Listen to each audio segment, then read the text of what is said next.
Nung una akong tumira sa baryo ng San Esteban, akala ko simpleng katahimikan lang ang haharapin ko roon. Galing ako sa Maynila, pagod sa magulong buhay, sa ingay ng mga sasakyan, at sa mga problemang halos araw-araw sumisira sa isip ko. Pagkamatay ng tiyahin kong nagpalaki sa akin, wala na akong ibang mapupuntahan kundi ang lumang bangay na naiwan niya sa gilid ng baryo. Lumang kahoy ang buong bahay, may kupas na dingding at bubong na tumutunog tuwing malakas ang hangin. Sa likod nito ay makapal na kagubatan na matagal nang iniiwasan ng mga tao sa lugar. Nung una akong dumating doon, maraming taga-baryo ang tumingin sa laki na parang may gustong sabihin, pero pinipigilan lang nilang sarili nila. May ilan pang matanda na agad nagtanong kung sigurado raw ba kung doon ako titira. Hindi ko naman iyon pinansin dahil sanay na akong walang pakialam sa sinasabi ng iba. Isa pa, wala rin naman akong pera para humanap ng ibang matitirhan. Ang mahalaga sa akin noon ay magkaroon ng tahimik na buhay kahit papaano. Sa unang gabi ko sa bahay, hindi agad ako nakatulog. Malamig ang paligid kahit tag-init naman noon. Tahimik ang buong baryo pero mula sa gubat, may maririnig diyang mga kuliglig at mga dahong gumagalaw kahit wala namang hangin. Nakahiga lang ako habang nakatingin sa kisame nang biglang may kumalabog sa labas ng bintana. Napabangon agad ako sa kaba pero nang silipin ko, wala naman akong nakita kundi ang madilim na kagubatan at ang liwanag ng buwan na tumatama sa mga puno. Kinabukasan, habang bumibili ako ng mga gamit sa maliit na tindahan, may isang matandang babae na matagal akong tinitigan. Kulubot na ang mukha niya at parang nanginginig pa ang mga kamay habang inaabot ang sukli ko. Mahina niyang sinabi na wag daw akong lalabas ng bahay kapag sumapit na ang hating gabi. Napakunot ako ng noo at napangiti pa nga dahil akala ko isa lang yun sa mga pamaihin ng probinsya. Pero bago ako makaalis, muli niya akong tinawag. Kapag may naramdaman kang kakaiba habang natutulog ka, huwag kang lilingon agad. Hindi ko maintindihan ang ibig niyang sabihin kaya umalis na lang ako. Habang naglalakad pa uwi, pakiramdam ko ay may matang nakatingin sa akin mula sa gubat. Ilang beses akong lumingon pero puro puno lang naman ang nakikita ko. Lumipas ang 2 araw na walang nangyayari.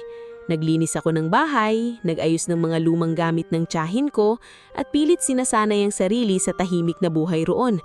Ngunit pagsapit ng 3 gabi, doon nagsimula ang bagay na hanggang ngayon ay hindi ko pa ring lubos maipaliwanag. Madaling araw na noon nang nagising ako dahil sa kakaibang lamig. Hindi yung ordinaryong lamig na galing sa hangin. Parang may nagyayelong bagay na dumikit sa likod ko. Nakapikit pa ako noon pero malinaw kong naramdaman na may bisik na nakapulupot sa bewang ko. Mabigat iyon ngulit maingat. Para bang ayaw akong saktan. Agad akong namulat sa takot pero wala akong lakas na gumalaw. Ramdam ko ang malamig na paghinga malapit sa batok ko. Akala ko may magnanakaw o kung sinong lalaking nakapasok sa bahay ko. Gusto kong sumigaw pero walang lumalabas na boses sa bibig ko. Nanginginig akong nanatiling nakahiga hanggang sa unti-unting nawala ang pakiramdam ng pagkakayakap sa akin. Pagbangon ko, mabilis kong sinindihan ang ilaw. Wala namang tao sa loob ng kwarto. Nakasara pa rin ng bintana at pinto. Ngunit nang tingnan ko ang kama, malinaw na may bakas ng kamay sa kumot ko na parang may humawak talaga doon. Hindi na ako nakatulog ng gabing iyon. Kinabukasan, pilit kong kinumbinsi ang sarili na baka bangungot lang ang lahat. Pero habang lumilipas ang araw, pakiramdam ko ay may kakaiba nang nangyayari sa bahay. May mga oras na kusang bumubukas ang bintana kahit walang hangin. Minsan naman ay may naaamoy akong mabangong amoy ng damo at ulan kahit tirik ang araw. Mas lalong lumalala ang kaba ko kapag sumasapit ang gabi dahil pakiramdam ko ay may naghihintay sa dilim. Dumating ang isa pang gabi na pilit kong linabanan ng antok. Ayaw kong matulog dahil natatakot akong maramdaman ulit ang yakap na iyon. Pero hindi ko man namalayan, nakatulog din pala ako sa pagod.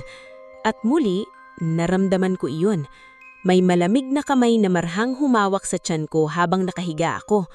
Sa pagkakataong iyon, mas malinaw ko nang naramdaman ang katawan ng kung sino mang nasa likod ko. Malapad ang dibdib niya at mabagal ang paghinga. Hindi siya gumagalaw ng marahas.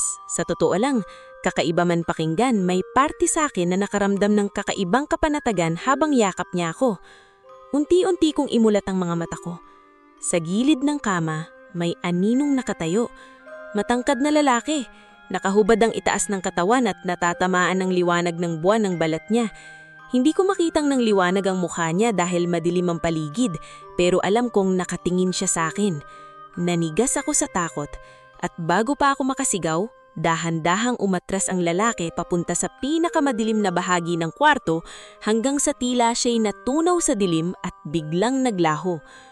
Napaiyak ako habang nanginginig na napaupo sa kama. Hindi ko alam kung nananaginip lang ba ako o tuluyan na akong nababaliw. Pero habang hinihingal ako sa takot, may isang bagay akong napansin. Sa tabi ng unan ko, may nakapatong na maliit na puting bulaklak na hindi ko kailanman nakikita sa baryo. Hindi ko na hinintay ang pagsikat ng araw bago ako lumabas ng bahay kinabukasan.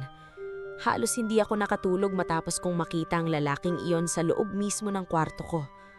Habang naglalakad ako papunta sa maliit na tindahan sa baryo, mahigpit kong hawak ang puting bulaklak na nakita ko sa tabi ng unan ko. Hindi iyon ordinaryong bulaklak. Kahit ilang oras na ang lumipas, sariwa pa rin ito at may kakaibang bango na parang pinagsamang hamog at bagong ulan sa gubat. Pagdating ko sa tindahan, nadadnan ko roon ang matandang babaeng unang nagbabala sa akin. Tahimik lang siyang nakaupo habang nagbabalat ng kamuting kahoy. Nang makita niya ang hawak kong bulaklak, agad siyang natigilan. Kita ko kung paano siya namutla at bahagyang nanginig ang kamay niya. "Saan mo nakuha yan?" Mahina niyang tanong. Hindi agad ako nakasagot. Pakiramdam ko kasi baka isipin niyang nababaliw na ako kapag sinabi ko ang totoo. Pero dahil sa sobrang takot ko, ikinuwento ko yun lahat. Simula sa malamig na yakap na nararamdaman ko gabi-gabi hanggang sa lalaking nakita ko sa loob ng kwarto. Matagal siyang natahimik matapos kong magsalita. Tanging tunog lang ng hangin at mga dahong gumagalaw ang maririnig sa paligid. Pagkatapos, marahan niyang kinuha ang bulaklak sa kamay ko. "Hindi tumutubo sa mundo ng tao ang bulaklak na ito," sabi niya habang nakatitig doon. "Hindi lang ito tumutubo sa gubat, sa lugar na hindi inaabot ng ordinaryong tao." Napakurap ako habang pilit inuunawa ang ibig niyang sabihin. "Anong ibig mong sabihin?" Hindi siya agad sumagot. Tumingin muna siya sa paligid na parang may iniiwasang makirinig bago siya bahagyang lumapit sa akin. "May mga nilalang dito sa baryo na matagal nang nakatira bago pa tayo dumating," bulong niya. "Hindi sila tao at kapag may napili sila, mahirap na silang takasan." Biglang bumigat ang dibdib ko sa sinabi niya. Gusto kong sabihin na imposible iyon pero hindi ko magawa matapos ng lahat ng nasaksihan ko.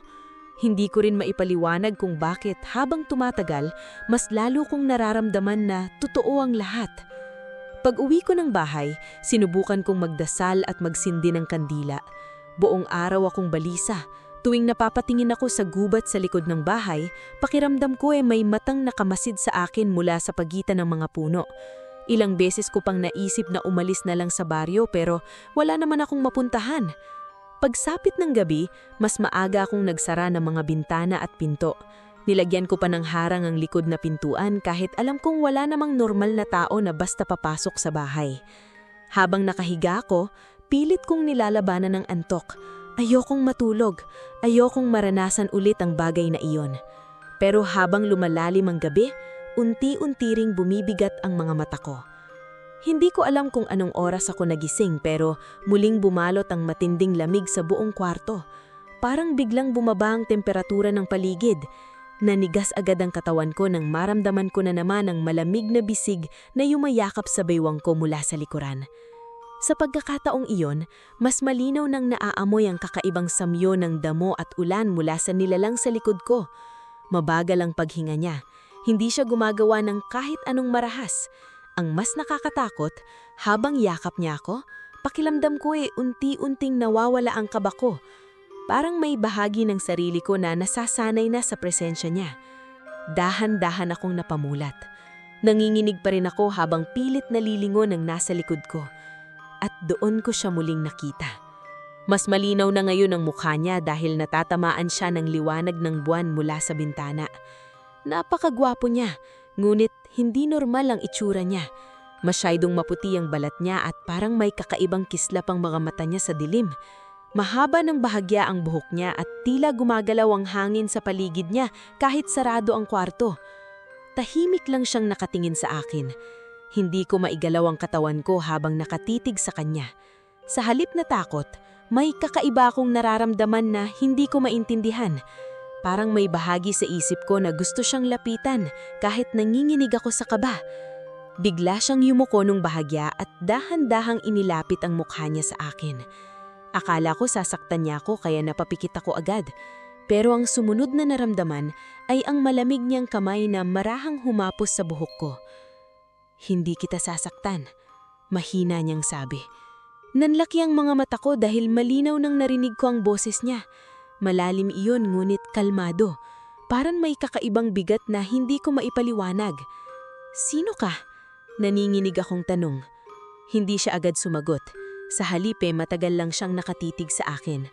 Parang pinag-aaralan niya ang mukha ko. Pagkatapos ng ilang segundo, marahan niyang umatras. "Hindi pa panahon para malaman mo." At bago pa ako makapagsalita ulit, biglang namatay ang kandila na nakasindi sa tabi ng kama ko. Kasabay noon tila lumabo ang paningin ko dahil sa sobrang lamig na bumalot sa paligid. Nang muling luminaw ang paningin ko, wala na siya. Mabilis akong napabangon at sinindihan ulit ang kandila habang hinihingal.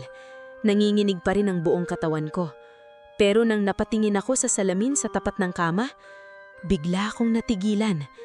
May marka na sa balikat ko. Isang maputlang hugis na parang kamay ng tao.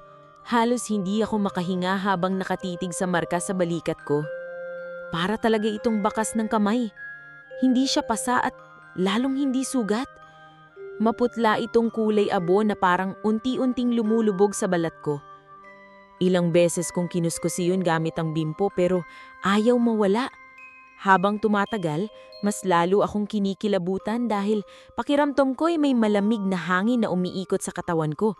Kahit sarado lahat ng bintana. Hindi na ako nakatulog hanggang umaga.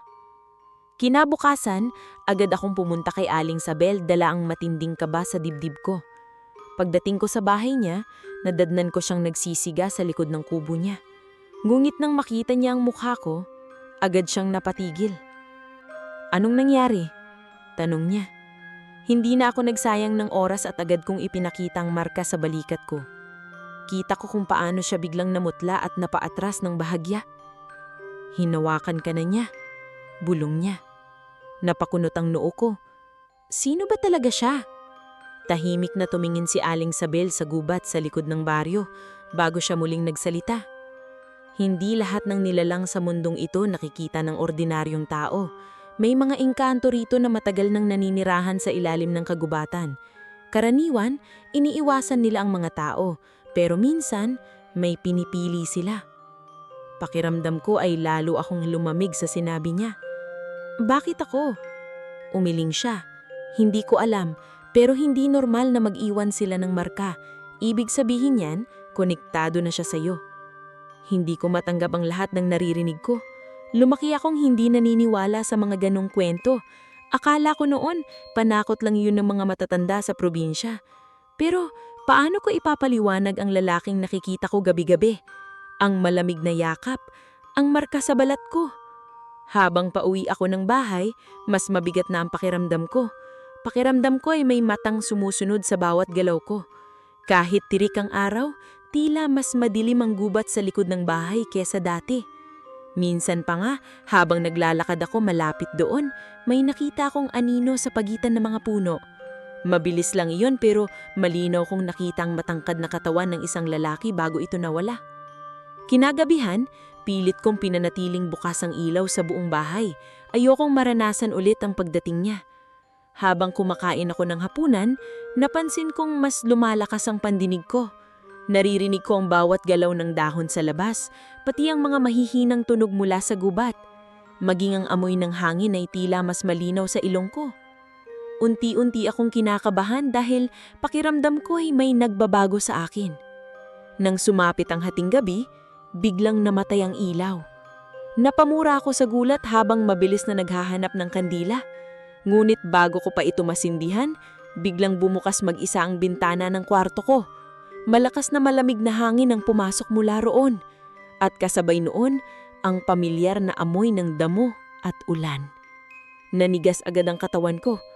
"Lumabas ka!" sigaw ko habang nanginginig. "Ano bang gusto mo sa akin?" Tahimik lang ang paligid sa loob ng ilang segundo. Pagkatapos, mula sa pinakamadilim na sulok ng kwarto ko, unti-unting lumitaw ang matangkad na lalaki. Sa pagkakataong iyon, hindi na siya basta anino lang, malinaw ko na siyang nakikita. Nakatitig lang siya sa akin habang dahan-dahang lumalapit. Nakataples pa rin siya at may mga kakaibang marka sa dibdib at mga braso niya na tila kumikislap ng bahagya sa dilim. Napakagwapo niya ngulit may kakaibang takot na dala ang presensya niya. Hindi siya mukhang tao kahit gaano pa siya kagandang tingnan. Hindi mo dapat akong kinakatakutan. Mahinang sabi niya. Paano mo nasasabing huwag mo akong katakutan? Gabi-gabi kang nagpapakita sa bahay ko. Huminto siya ilang hakbang mula sa kama ko. Tahimik lang siyang nakatingin sa akin na parang may gusto siyang sabihin ngunit pinipigil niya. Matagal kitang binabantayan, sabi niya. Lalo akong napakunot ang noo. Anong ibig mong sabihin? Simula pa noon bata ka. Biglang bumilis ang tibok ng puso ko. Hindi ko alam kung bakit pero may bahagi sa isip ko na parang may naaalalang lumang alala. Noong bata kasi ako, madalas akong managinip ng isang lalaki sa gitna ng gubat. Hindi ko lang maalala ang mukha niya noon. Hindi ako nananakit ng tao. Dagdag niya. Pero may ibang nilalang na gustong makita ka. Napaatras ako ng bahagya. Anong nilalang? Hindi siya agad sumagot. Sa halip ay tumingin siya sa bintana. Doon ko narinig ang kakaibang tunog mula sa labas, para itong mahinang bilungan ng maraming tao. Mabilis akong napalingon sa bintana, at doon ko nakita. Sa pagitan ng mga puno sa gubat, may mga pula-pulang matang nakatingin sa bahay ko. Napahawak ako agad sa dibdib ko sa sobrang takot. Mga engkanto ba sila? Nanginginig akong tanong. Unti-unting bumalik sa akin ang tingin ng lalaki. Sa unang pagkakataon, nakitaan ko ng galit ang mukha niya. Higit pa roon. Pagkatapos niyang sabihin iyon, mabilis siyang lumapit sa akin at mahinang hinawakan ng mukha ko. Nanglamigangat akong buong katawan sa dampi ng kamay niya pero kasabay noon ay kakaibang pakiramdam ng kapanatagan. Habang nasa tabi ko, walang makakalapit sa iyo. Hindi ko maintindihan kung bakit pero habang nakatitig ako sa mga mata niya, unti-unting nawawala ang takot ko. At doon ko ulang napansin, ang mga mata niya ay hindi pangkaraniwang mata ng tao. Bahagya itong kumikislap na parang kulay gintong apoy sa dilim. Hindi ko na malayang matagal na pala akong nakatitig sa kanya habang kumikislap ang kakaiba niyang mga mata sa dilim. Sa halip na matinding takot, unti-unti kong nararamdaman ang kakaibang katahimikan habang hawak niya ang mukha ko. Parang may kung anong humihila sa loob ko palapit sa kanya kahit sinasabi ng isip kong dapat akong lumayo. Sa labas ng bahay, naririnig ko pa rin ang mahihinang bulungan mula sa gubat. Hindi ko maintindihan ang mga salita pero sapat na iyon para kilabutan ako. Para bang maraming nilalang ang nakapaligid sa bahay at naghihintay lang. Sino ka ba talaga? Mahinang tanong habang naninginig pa rin ang boses ko. Hindi agad siya sumagot. Marahan niyang inalis ang kamay niya sa mukha ko saka tumingin sa bintana. Tumama ang liwanag ng buwan sa katawan niya at doon ko lalong nakita ang mga kakaibang marka sa balat niya. Parang mga lumang simbolong gumagalaw ng bahagya habang humihinga siya. Ako si Kaivan, sagot niya sa wakas. Isa ako sa mga bantay ng kagubatang ito. Napakurap ako habang pilit inuunawa ang sinabi niya. Engkanto ka? Tahimik siyang tumingin sa akin bago bahagyang tumanggo. Pakiramdam ko ay lalo akong nawala ng lakas. Buong buhay ko kwento lang ng matatanda ang tingin ko sa mga engkanto. Pero ngayon, isa mismo sa kanila ang nasa harap ko. Sino ko sundan ba ako nung guhay? Tanong ko agad. Ano bang kailangan mo sa akin? Hindi agad siya nakasagot. Sa unang pagkakataon, tila may lungkot akong nakita sa mukha niya. Hindi kita sinusundan. Mahina niyang sabi, matagal na kitang binabantayan. Mas lalo akong naguluhan. Bakit? Tungkulin ko iyon. Napailing ako habang umaatras ng bahagya. Wala akong maintindihan. Huminga siya ng malalim saka dahan-dahang lumapit muli sa akin. Kahit kinakabahan ako, hindi ko maitanggi na may kakaiba talagang presensya si Kaivan. Hindi siya tulad ng iniisip kong halimaw sa mga lumang kwento. Nakakatakot siya, pero kasabay nun ay kakaibang pakiramdam ng seguridad. Nung bata ka, sabi niya, muntik ka nang mawala sa kagubatan. Bigla kong natigilan. May isang alaala na matagal ko nang nakakalimutan pero biglang bumalik sa isip ko. Mga 7 o 8 taong gulang yata ako noon nang nawala ako sa gubat habang naghahanap ng kahoy kasama ang tiyahin ko.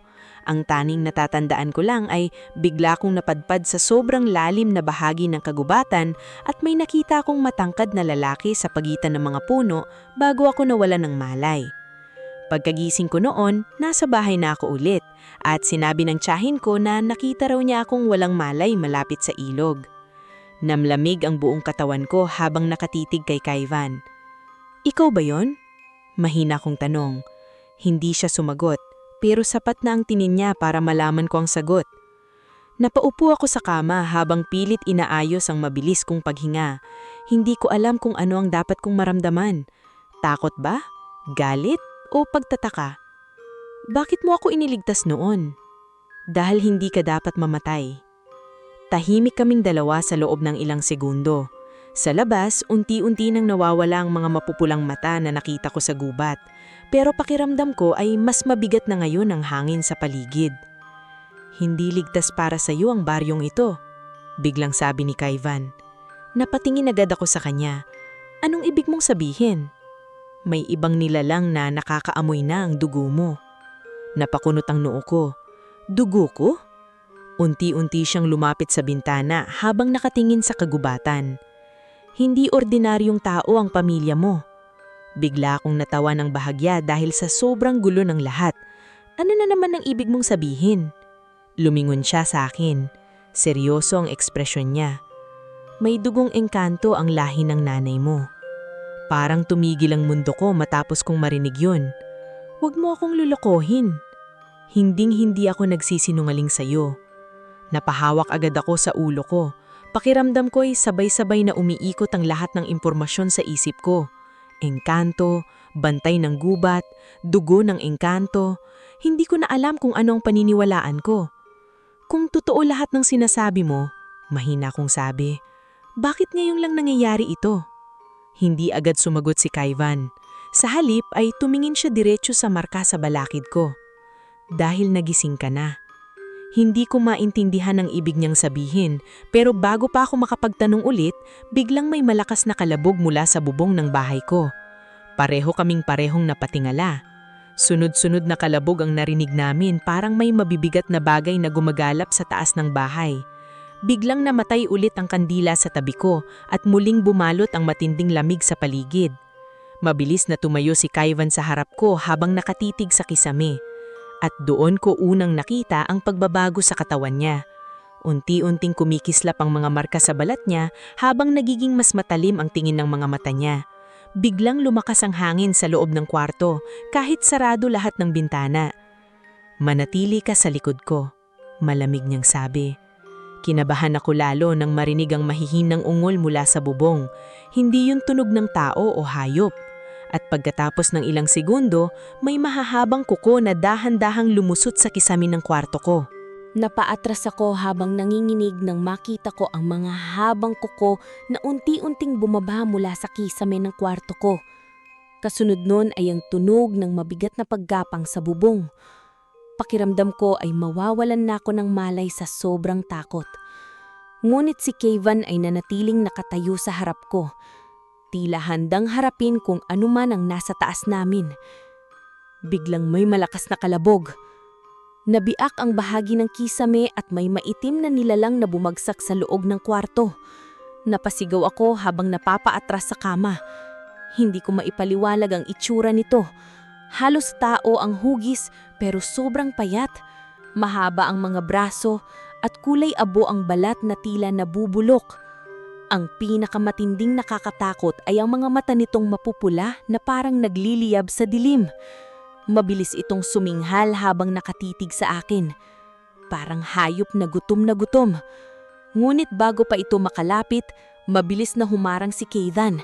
Sa isang iglap, nagliwanag ang mga marka sa katawan niya at tila may malakas na hangin na sumabog sa loob ng kwarto.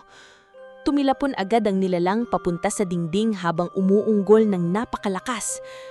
Nanigas ako habang pinapanood ang nangyayari sa harap ko. Hindi na tao ang kilos ni Kayvan. Napakabilis niya. Halos hindi ko makita ang galaw niya habang sinusunggaban niya ang nilalang.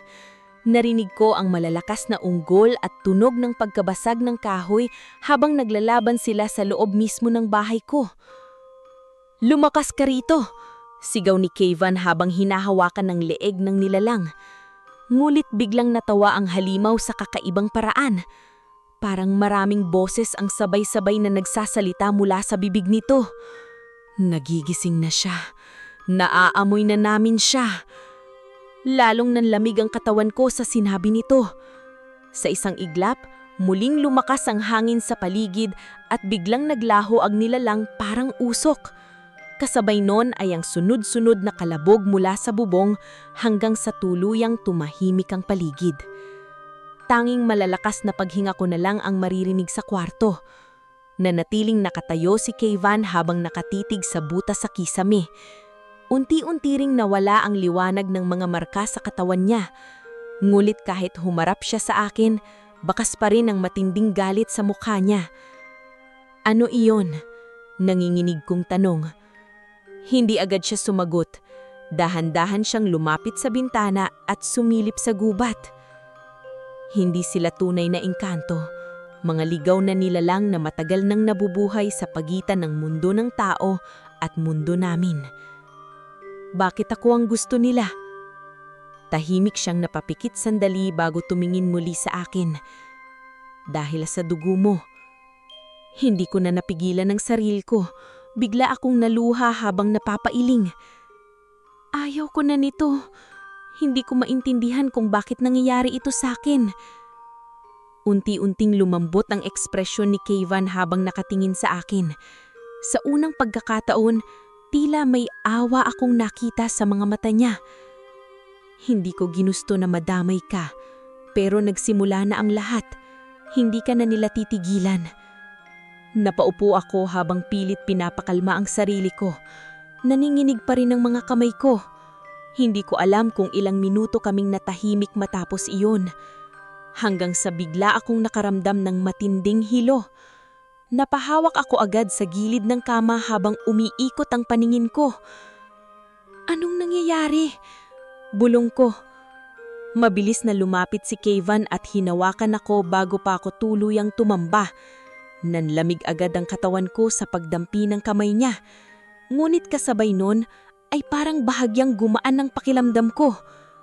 Ngunit habang hawak niya ako, bigla siyang natigil. Parang may napansin siya. Dahan-dahan siyang tumingin sa tiyan ko, saka muling tumingin sa akin. Hindi ko maipaliwanag ang itsura nito. Parang gulat at kaba ang pinagsama. "Kayvan?" Kanakabahan kong tanong. Hindi agad siya sumagot. Dahan-dahan siyang muling lumapit sa akin. Pagkatapos ay marahan niyang inilagay ang malamig niyang kamay sa tiyan ko. At sa mismong sandaling iyon, may kakaibang init akong naramdaman mula sa loob ng katawan ko. Parang may mahinang tibok. Bigla akong napahawak sa tiyan ko habang nalalaki ang mga mata ko. Hindi normal iyon. Pakiramdam ko ay may kung anong gumagalaw na enerhiya sa loob ko, kahit imposible naman. Mabilis na inalis ni Kayvan ang kamay niya, saka siya napaatras. Sa unang pagkakataon mula sa nakilala ko siya, tila natakot siya. "Kayvan, ano bang meron?" Halos paiyak kong tanong.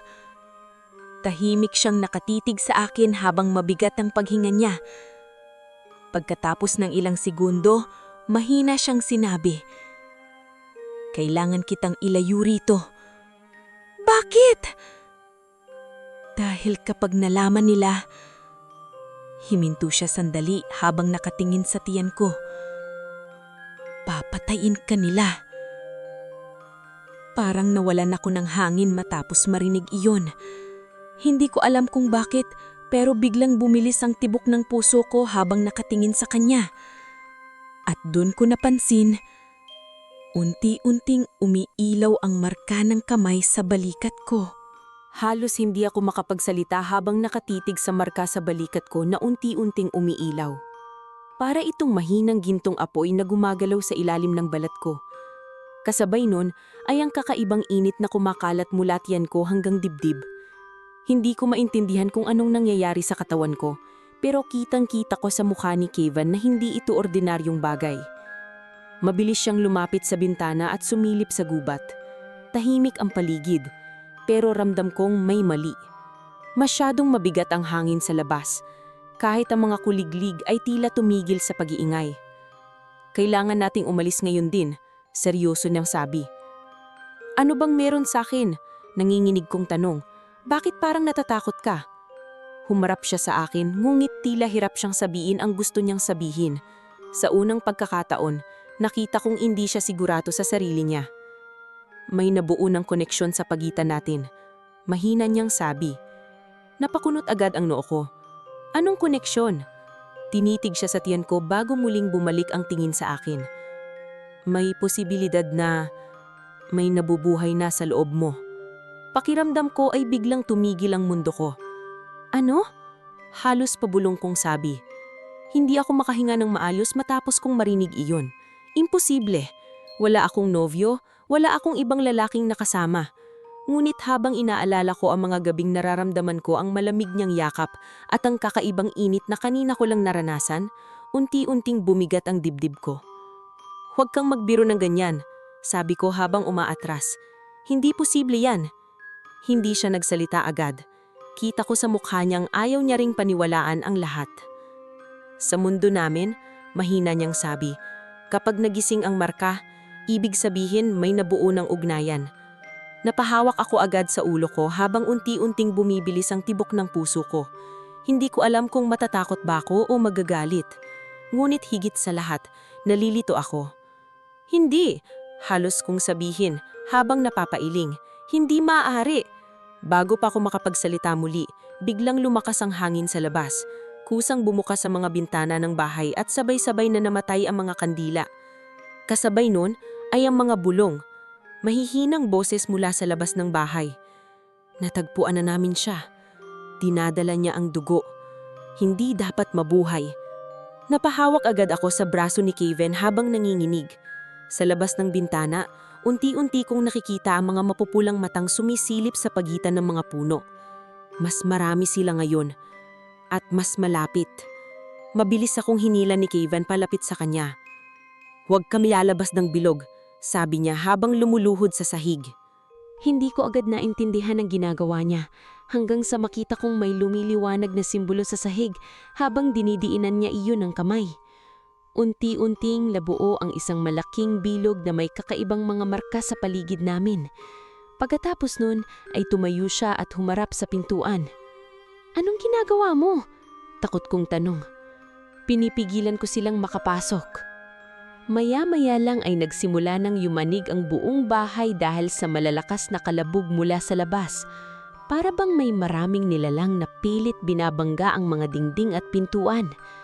Napapikit ako sa takot habang yakap ang sarili ko. At pagkatapos ng ilang segundo, biglang may matinis na sigaw na parang galing sa hindi tao. Sunod-sunod na iyon. Parang may daan-daang nilalang na umiiyak sa labas ng bahay. Ngunit nanatiling nakatayo si Kevin sa harap ko habang kumikislap ang mga marka sa katawan niya. Hindi sila titigil hanggat hindi kanila nakukuha. Malamig niyang sabi. Nanginginig akong napatingin sa kanya. Ano na naman? Umiyak kong sabi. Tumitig siya diretso sa mga mata ko.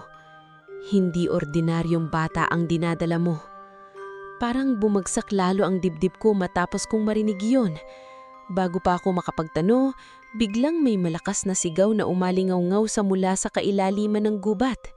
Hindi yun tunog ng hayop, parang sigaw iyon ng isang babae na galit na galit.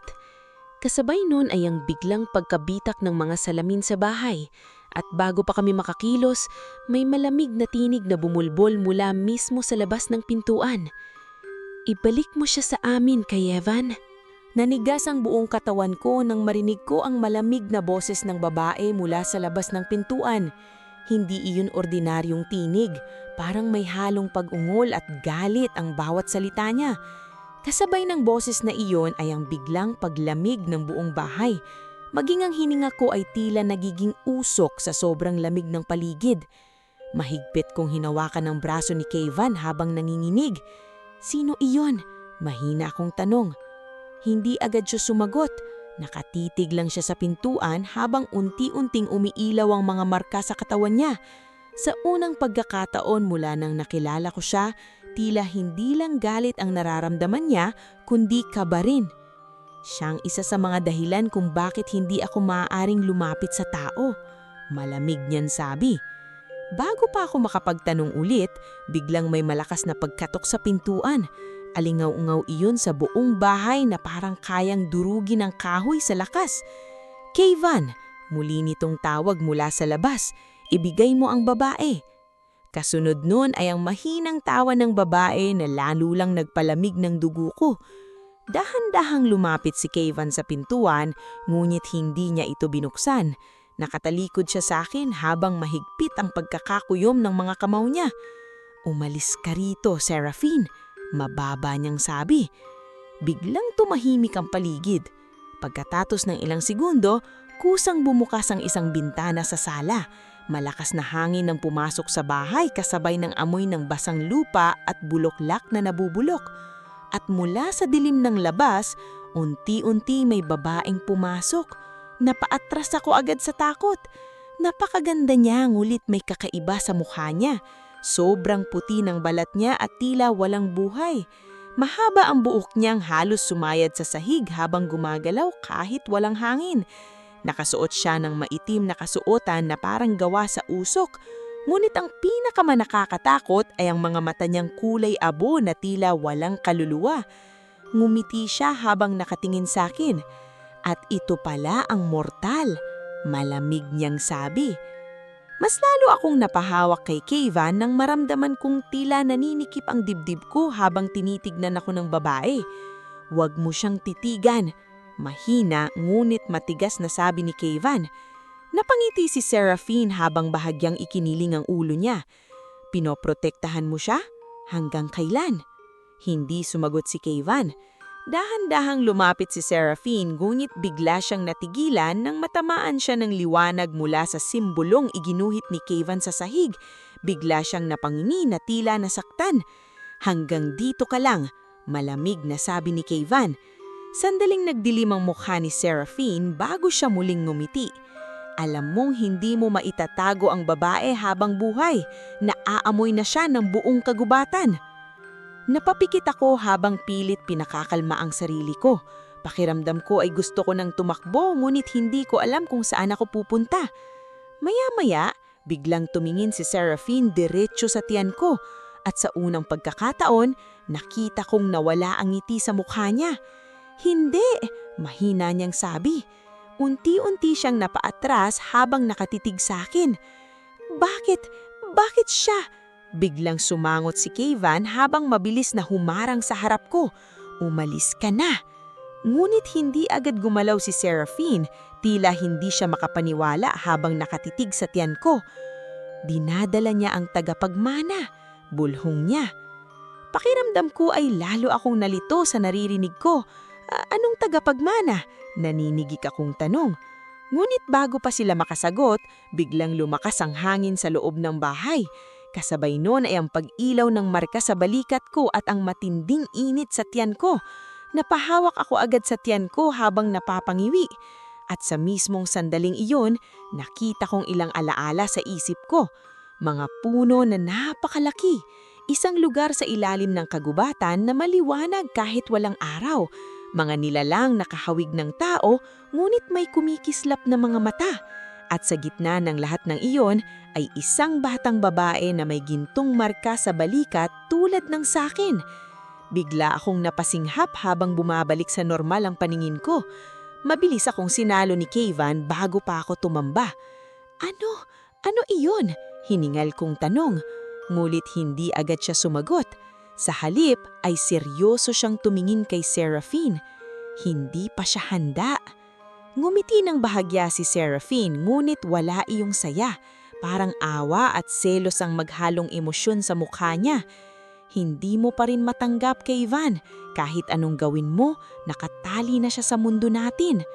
Pagkatapos nun, ay dahan-dahan siyang umatras papunta sa bintana. Bago siya tuluyang mawala sa dilim, muli niya akong tinignan. At kapag isinilan niya ang batang iyan, mahina niyang sabi, magbabago ang lahat. Kasabay ng malakas na hangin ay bigla siyang naglaho. Muling bumalot ang katahimikan sa bahay, ngunit ramdam kong mas mabigat na ngayon ang paligid. Dahan-dahan akong napaupo habang hawak ang tiyan ko. At sa unang pagkakataon, malinaw kong naramdaman iyon. May mahinang tibok mula sa loob ng katawan ko. Hindi na ako nakatulog matapos kong maramdaman ng mahinang tibok sa loob ng tiyan ko. Kahit anong pilit kong ikumbinse sa sarili ko na baka guni-guni lang ang lahat, malinaw kong nalamdaman iyon. Parang may maliit na enerhiyang buhay na gumagalaw sa loob ko. Tahimik lang si Kayvan habang nakaupo sa gilid ng bintana at nakatingin sa kagubatan.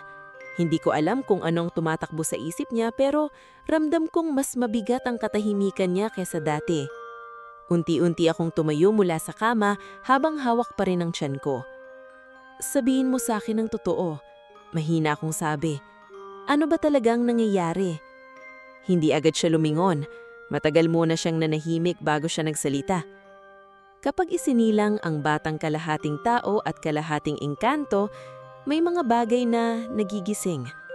Napapigit ako habang pilit inuunawa ang lahat. Pero bakit ako? Tanong ko ulit. Hindi naman ako espesyal. Dahan-dahan siyang humarap sa akin at sa unang pagkakataon, tila may lungkot sa mga mata niyang gintong kumikislap sa dilim. Hindi mo alam kung sino talaga ang pamilya mo. Bigla akong natigilan. Unti-unti siyang lumapit hanggang sa tumigil siya ilang hakbang lang mula sa akin. Ang ina mo, hininto siya sandali. Minahal din ang mundo namin. Parang may malamig na tubig na ibinuhos sa ulo ko matapos kong marinig iyon. Anong ibig mong sabihin? May dugong engkanto ang lahi niya. Mahina na ang dugo niyon sa pagdaan ng maraming taon kaya namuhay siyang parang ordinaryong tao. Pero nasa dugo mo pa rin ang koneksyon. Napaupo ako habang napapailing. Naalala ko tuloy ang nanay ko. Tahimik siyang babae noon at bihirang magsalita tungkol sa nakaraan namin. Kapag tinatanong ko siya noon tungkol sa pamilya niya, lagi niyang iniiwasan ang usapan. Minsan pa nga, nahuli ko siyang umiiyak habang nakatingin sa kagubatan sa likod ng bahay namin noong bata pa ako. Hindi, bulong ko habang nakatitig sa sahig. Hindi ito posible. Ngunit bago pa ako makapag-isip ng maayos, biglang sumakit ng matindi ang ulo ko. Napahawak ako agad sa sentido ko habang napapangiwi. At pagkatapos nun, ay may mga larawan na biglang pumasok sa isip ko. Hindi iyon panaginip, parang alaala. Nakakita ko ng isang babae na nakatayo sa gitna ng kagubatan habang umiiyak. Mahabang buhok niya at pamilyarang mukha niya. Nanay ko. May kaharap siyang matangkad na lalaki na natatakpan ng dilim, ngunit kumikislap ang mga mata nito tulad ni Kayvan. Tama na. Umiiyak na sabi ng nanay ko sa alaala. Ayoko nang bumalik doon. Biglang naglaho ang esena at napasinghap ako habang bumabalik sa normal ang paningin ko. Mabilis akong sinalo ni Kayvan bago ako tuluyang tumumba. Ano yun? Hinihingal kong tanong. Ngunit tila nagulat din siya habang nakatitig sa akin. Naaalala mo na, mahina niyang sabi. Anong naaalala? Hindi agad siya sumagot. Sa halip ay dahan-dahan niyang hinawakan ng kamay ko. At sa sandaling magdikit ang balat namin, biglang nagbago ang paligid. Napasinghap ako nang makita kong wala na kami sa loob ng bahay. Nasa gitna na kami ng kagubatan. Ngulit hindi ito ordinaryong gubat. Mas maliwanag ang paligid kahit gabi. Ang mga puno ay napakalaki at may mga gintong liwanag na lumulutang sa hangin. May mga kakaibang bulaklak na umiilaw sa ilalim ng mga puno at may maririnig na mahihinang bulsong mula sa hangin. Napaatras ako habang nakatingin sa paligid. Ano ito? Sagot ni Kayvan. Ang mundo namin. Pakiramdam ko lalo akong nawalan ng lakas habang nakatingin sa lugar. Napakagamba nito ngunit kasabay nun ay may mabigat na pakiramdam na tila bawal akong naroroon. Habang naglalakad kami, may mga nilalang na lumalabas mula sa pagitan ng mga puno. Kahawig sila ng tao ngunit may kakaiba sa kanila. Ang iba ay may mapuputlang mata.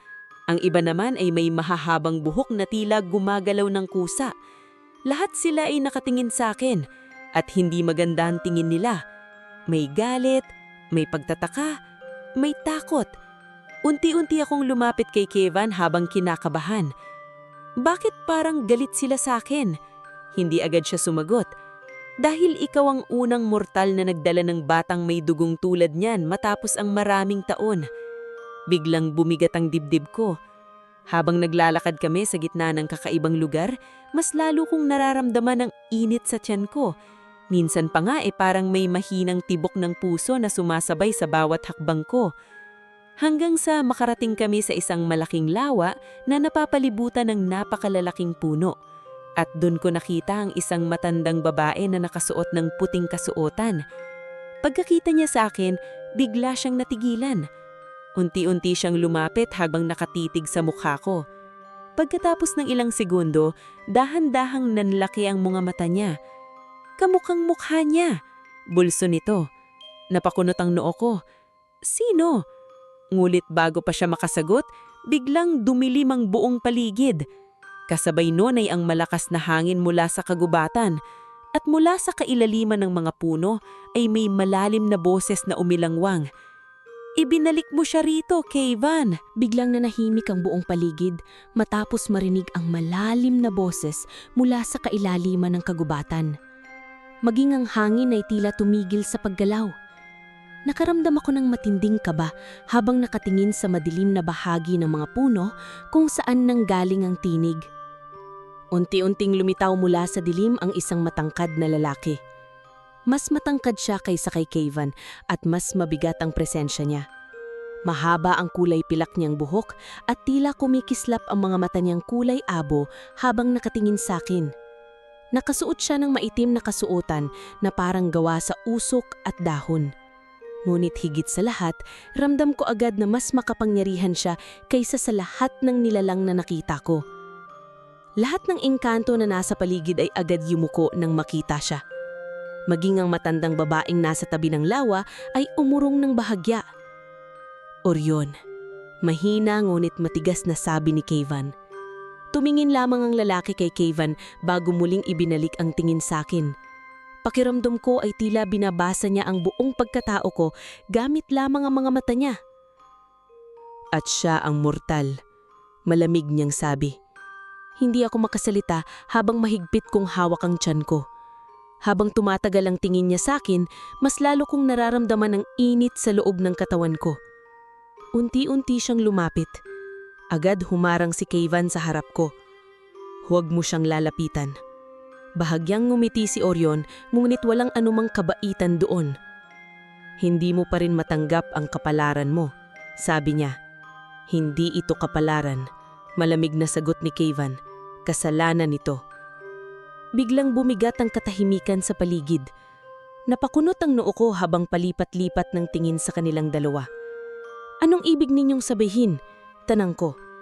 Ngunit walang sumagot agad. Pagkatapos ng ilang segundo, muling nagsalita si Orion habang nakatingin sa tiyan ko. Maraming taon nang walang batang tulad niya ng isinilang. Mas lalo akong kinabahan. Anong klasing bata ba ito? Halos pabulong kong tanong. Tahimik na napatingin si Kevin sa akin bago siya huminga ng malalim. Noong unang panahon, mababa niyang sabi, may batang ipinanganak mula sa tao at engkanto. Siya ang naging dahilan kung bakit nagkaroon ng digmaan sa pagitan ng mundo namin at ng mundo ng tao. Unti-unting nanlamig ang buong katawan ko habang nakikinig. Natakot ang mga engkanto noon dahil ang batang iyon ay may kakayahang pag-isahin o sirain ng dalawang mundo. Maraming namatay bago natapos ang digmaan. Hindi na dapat yun maulit, dagdag ni Orion habang malamig ang tingin sa akin. Biglang bumigat ang tibok ng puso ko. Anong ibig mong sabihin? Nanginginig kong tanong.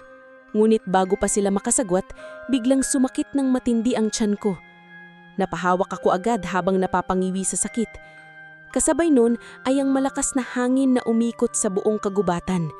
Nagsimulang lumiwanag ang marka sa balikat ko habang ang mga gintong ilaw sa paligid ay tila sabay-sabay na gumagalaw. Hindi, bulong ni Kayvan habang mabilis akong inalalayan. Napahinga ako ng malalim habang pakiramdam ko ay may enerhiyang umiikot sa loob ng katawan ko.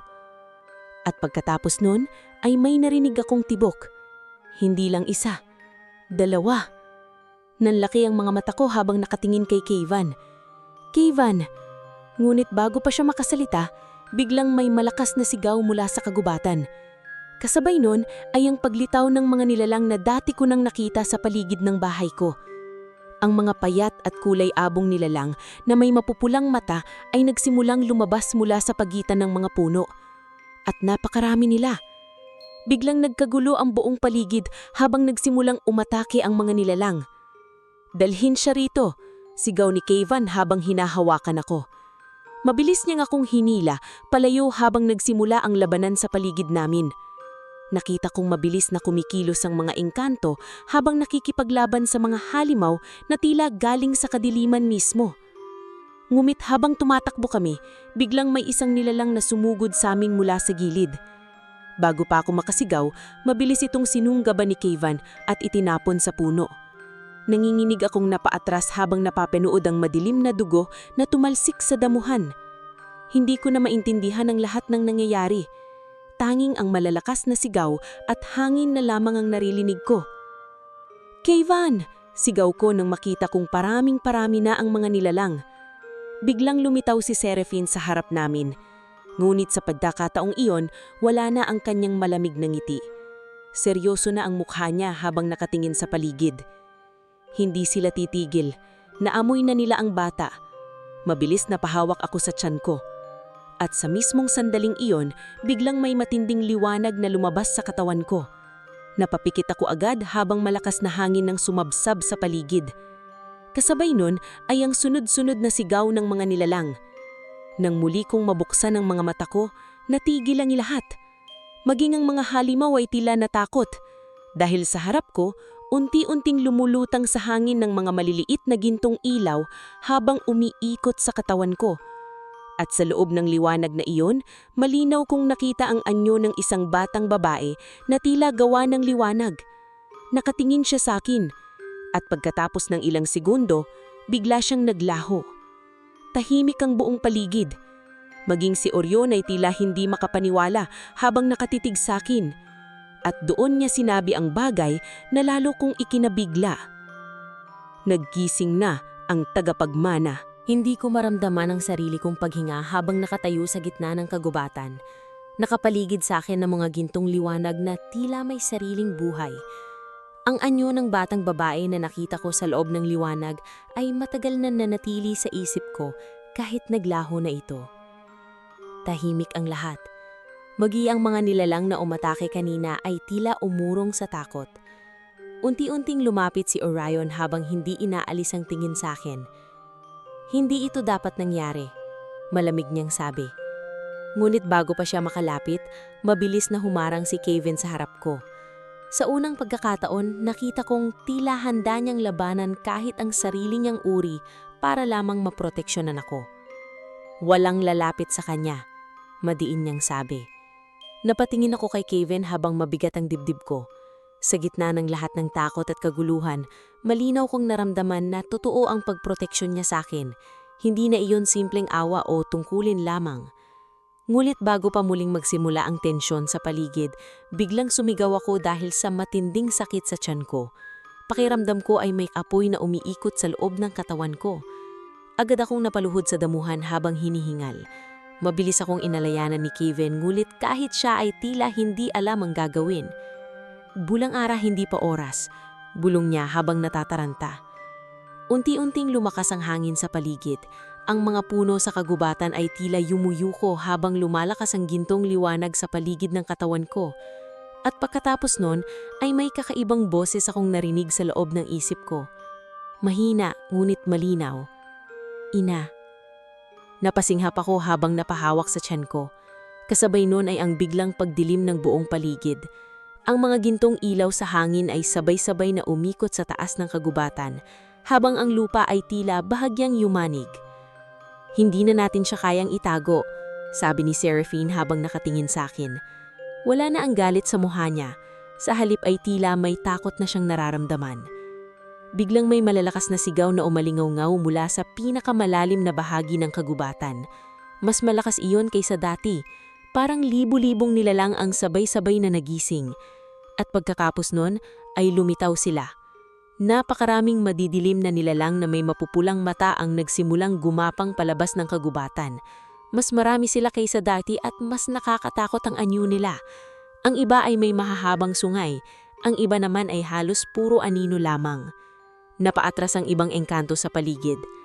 Dumating na sila, bulong ng matandang babae malapit sa lawa. Mabilis na tumingin si Orion kay Kevin. Kapag nakuha nila ang bata, matatapos ang dalawang mundo. Hindi ko man lubos maintindihan ang lahat, alam kong may napakalaking panganib na paparating. Mabilis akong inawakan ni Kevin sa balikat habang nakatitig sa akin. Makinig ka sa akin, madiin niyang sabi. Ano man ang mangyari, huwag kang bibitaw sa akin. Nanginginig akong tumanggo, at pagkatapos noon ay nagsimula ang kaguluhan. Sunod-sunod na sumugod ang mga nilalang habang ang mga engkanto ay nakikipaglaban sa paligid namin. Lumilipad ang mga lakas na hangin at liwanag habang nagsasalpukan ng mga puwersa sa gitna ng kagubatan. Ngunit habang tumatagal, mas lalo akong nanghihina. Pakiramdam ko ay may kung anong gustong kumawala sa loob ng katawan ko. Kevin! Iyak kong sabi habang napahawak sa tiyan ko.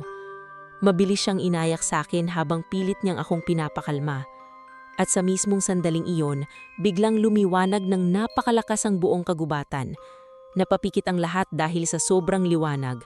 Kasabay nun ay ang matinding hangin na tila sumabog sa loob ng katawan ko. Napahigpit ang kapit ko kay Kevin habang nararamdaman kong parang may humihila sa buong pagkatao ko.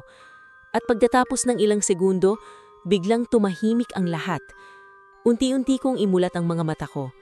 Nakita kong nakaluhod si Kevin sa harap ko habang nanginginig. At sa mga bisik ko, may isang maliit na sanggol na nakabalot sa gintong liwanag. Napaluha ako habang nakatitig sa bata. Napakaliit niya. Tahimik lamang siyang nakatitig sa akin habang kumikislap ng bahagya ang mga mata niyang kulay ginto. At sa mismong sandaling iyon, lahat ng nilalang sa paligid ay biglang lumuhod, maging si Orion. Tahimik na bumagsak ang mga luha ko habang yakap ang sanggol. Unti-unting humina ang gintong liwanag sa paligid hanggang sa bumalik sa normal ang kagubatan. Ngulit may kakaibang katahimikan na bumalot sa lahat. Parang may nagbago. Dahan-dahan lumapit si Orion habang nakatingin sa bata. At last, mahinang sabi. Ngulit bago pa siya makalapit, mabilis na humarang si Kevin sa harap ko. Sa unang pagkakataon, nakita kong tila handa niyang labanan kahit ang sarili niyang uri para lamang maproteksyonan ako. Walang lalapit sa kanya, madiin niyang sabi. Biglang tumingin si Orion sa kanya. Wala ka ng pagpipilian, malamig niyang sabi. Ngunit umiling siya. Pagkatapos nun ay tumingin siya sa akin. Sa unang pagkakataon, nakita kong may lungkot sa mga mata niya. May kapalit ang ginawa ko, mahinang sabi. Nanlaki agad ang mga mata ko habang nagtataka. Anong ibig mong sabihin? Unti-unti niyang hinawakan ang mukha ko habang malamig ang daliri niya. Pinili kitang proteksyonan kaysa sundin ang mundo namin. Bigla akong kinabahan habang napapailing. Huwag! Ngulit bahagya lang siyang ningiti. Hindi kita pinagsisihan. At pagkatapos nun ay unti-unting nagsimulang mawala ang katawan niya parang hinihipan ng hangin. Kevin! Iyak kong sabi habang pilit ko siyang hinahawakan. Ngulit habang tumatagal, mas lalo siyang nagiging liwanag. Tuwing sasapit ang gabi, mahinang sabi niya habang nakatingin sa akin at sa bata, babantayan ko kayong dalawa. At sa huling pagkakataon, marahan niyang hinalik ang noo ko. Pagkatapos nun ay tuluyan nang naglaho sa gitna ng gintong liwanag. Napaiyak ako habang yakap ang anak ko sa gitna ng tahimik na kagubatan. Lumipas ang maraming buwan matapos ang gabing iyon. Unti-unting bumalik sa normal ang baryo kahit marami pa ring kakaibang bagay na nangyayari sa paligid ng bahay ko. Ngulit hindi na muling umatake ang mga nilalang mula sa kagubatan. Tuwing gabi, Habang pinapatulog ko ang anak kong babae, madalas kong maramdaman ang malamig mulit mahinaw na hangin na yumayakap sa likod ko. At minsan kapag maliwanag ang buwan, nakikita ko ang anino ng isang matangkad na lalaki sa labas ng bintana ko. Tahimik lang siyang nakatingin sa amin. Nagbabantay.